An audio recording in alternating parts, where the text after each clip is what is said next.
If we are hearing music, it's a very complex situation. You can hear millions of different frequency and waves at the same time. And my job is just to bring all these millions of frequencies and balances in a nice shape. Sometimes good sound quality and good design is hard to handle. We are used to this task of shaping music.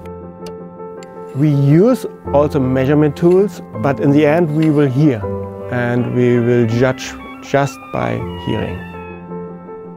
It's so difficult to tune a smartphone that all kinds of music will sound good.